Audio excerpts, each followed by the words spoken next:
Salut à toutes et à tous, c'est Ben. Très heureux de vous retrouver sur ma chaîne YouTube Un jour un film afin de vous faire partager mon amour du 7e art en vous proposant chaque jour un film du grand écran à voir sur le petit. Pour cette semaine, on va se retrouver avec Vincent, Virginie, Gilles et les autres. Sans oublier les anecdotes, le conseil et le coup de cœur de la semaine. Alors c'est parti pour les films de la semaine.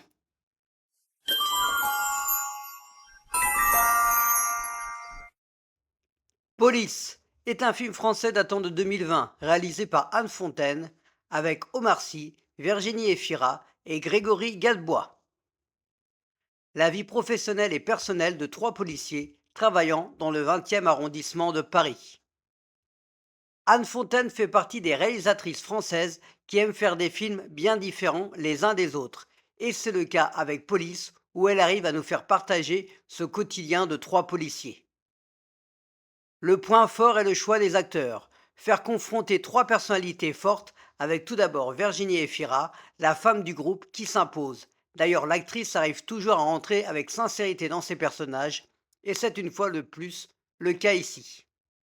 Omar Sy, qui est crédible dans un registre différent de l'humour, comme il le fait de plus en plus régulièrement. Et Grégory Gadebois, qui lui aussi est toujours juste dans son interprétation, et il va ici se confronter à ses collègues concernant un demandeur d'asile très bien interprété par Peyman Mahadi. Alors commençons la semaine avec cette ambiance policière au cœur de Paris. Anne Fontaine a tourné une grande partie du film en intérieur et notamment dans une voiture afin d'être au plus près des acteurs. Police sur France 3 à 21h05.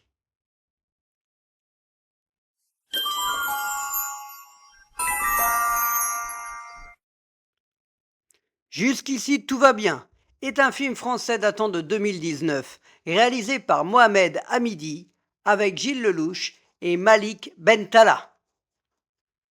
Happy Few, une agence de communication, va devoir s'installer en banlieue parisienne. Une comédie sociale très sympathique qui nous confirme la difficulté de créer une société. Une bande d'acteurs très soudés pour nous faire vivre cette histoire avec en tête Gilles Lelouch, assez touchant dans son rôle de patron, ayant du mal à gérer les situations. Malik Bentala nous offre sa touche d'humour, mais aussi de la tendresse dans son jeu. On retrouve également des seconds rôles comme Sabrina Ouazini ou Hugo Becker.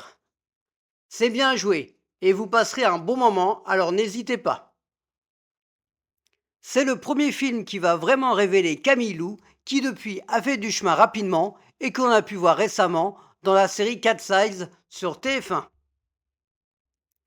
Jusqu'ici tout va bien, sur Énergie 12 à 21h10.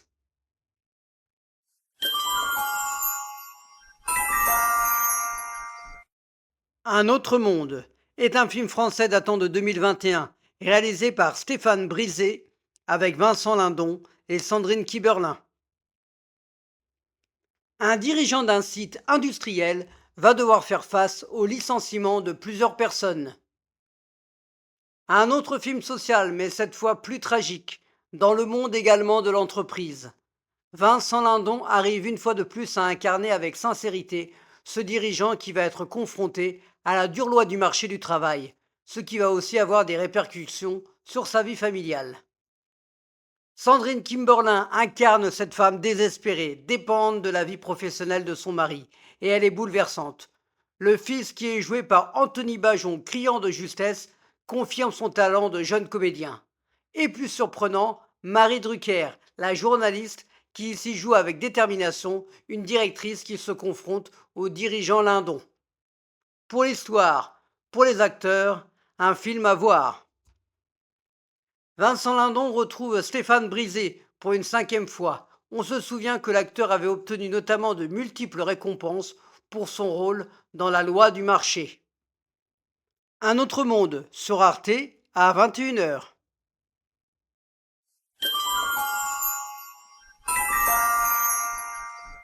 Edge of Tomorrow est un film américano-canadien datant de 2014, réalisé par Doug Liman avec Tom Cruise et Emily Blunt. des extraterrestres vont livrer bataille contre la Terre. Le commandant Williman Cage va être appelé en renfort. Après avoir fait Oblivion l'année précédente, dont vous pouvez retrouver ma critique sur ma vidéo de la semaine 29, Tom Cruise continue dans la science-fiction et il est bon, avec cette histoire qui rappelle bien entendu Un jour sans fin avec Bill Murray. Il y a de l'action, des touches d'humour et on plonge avec plaisir dans cette histoire. Emily Blunt en combattante forme avec Cruise un duo solide et on retrouve également le regretté Bill Paxton en sergent.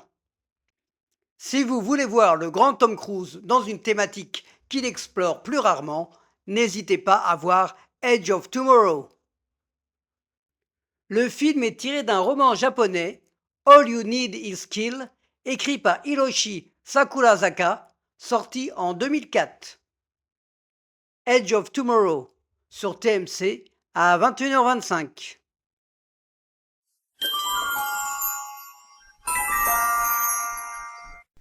Un jour sans fin est un film américain datant de 1993 réalisé par Harold Ramis avec Bill Murray et Andy McDowell. Le présentateur météo Phil Connors va se rendre en Pennsylvanie afin de célébrer le jour de la marmotte. Hasard du calendrier, j'ai cité sur ma critique d'Edge of Tomorrow Un jour sans fin et il est là, ce film culte d'Harold Ramis, avec ce jour qui n'en finit pas.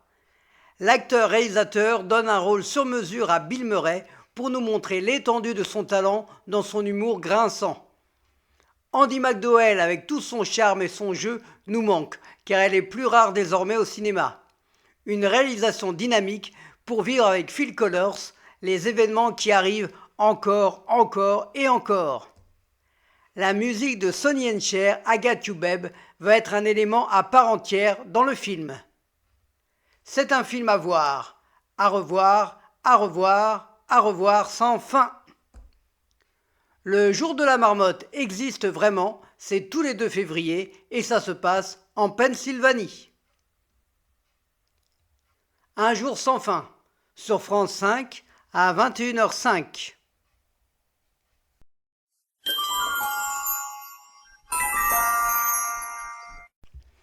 Only Murders in the Building, saison 4, est une série réalisée par John Hoffman, datant de 2024, avec Martin Short, Steve Martin et Selena Gomez. Nos 3 podcasteurs vont enquêter sur le meurtre d'une cascadeuse. Pour ce soir, pas de film à vous proposer, mais une série, et plus précisément la 4e saison de Only Murders in the Building. Quel bonheur de retrouver nos 3 enquêteurs une nouvelle fois. Steve Martin, Martin Short et Selena Gomez sont toujours là, avec en plus Eva Longoria, Eugène Levy et Zach Galifianakis incarnant leur propre rôle, mais aussi la formidable Meryl Streep qui pétille toujours à l'écran. Plein de second rôles importants dans l'histoire. Je ne peux pas trop en dire, à vous de découvrir. En tout cas, si vous avez aimé les 3 premières saisons, vous allez une fois de plus vous régaler. C'est fait, Disney a signé pour une 5e saison dont le tournage va bientôt commencer. Il faut prendre maintenant son mal en patience, mais hâte de découvrir une nouvelle enquête de notre trio. Only Murders in the Building, saison 4, à voir sur Disney+.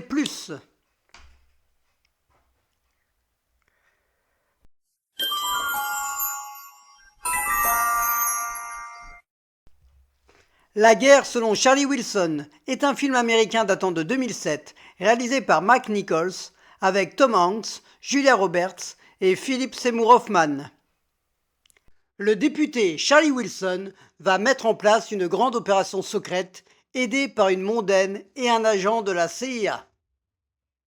Ce film de Mike Nichols va permettre à Tom Hanks d'incarner ce député Charlie Wilson qui a vraiment existé. On découvre cette histoire sur la guerre en Afghanistan de 1979, les conflits avec l'armée rouge et le lien qui va se créer avec les 3 protagonistes pour rejoindre Charlie Wilson. Il y a Joan Herring, jouée par Julia Roberts, que l'on a plaisir à retrouver incarnant cette femme avec un sacré tempérament. Mais aussi un acteur qui nous manque beaucoup, Philippe Seymour Hoffman, qui ici a un franc-parler et qui ne laisse pas indifférent pour incarner cet agent de la CIA. Une histoire vraie, une vraie découverte sur un thème difficile. Charlie Wilson est mort le 10 février 2010 à l'âge de 76 ans. À un jour près, la diffusion de ce film ce soir sur Arte, ce 9 février, est une belle coïncidence. La guerre selon Charlie Wilson sur Arte à 21 h.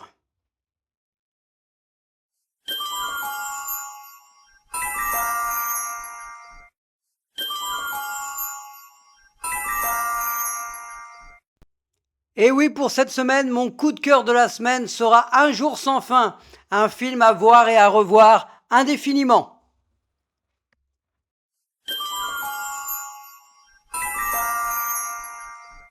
Mon conseil de la semaine sera Cœur sanglant, ce documentaire sur l'acteur Vincent Lindon, qui est à l'honneur sur Arte. Très intéressant, on découvre les failles, les coups de gueule, sa vision du monde, de la vie. Rare de voir un artiste se confier ainsi. À ne pas rater. Cœur sanglant, à voir sur arte.tv.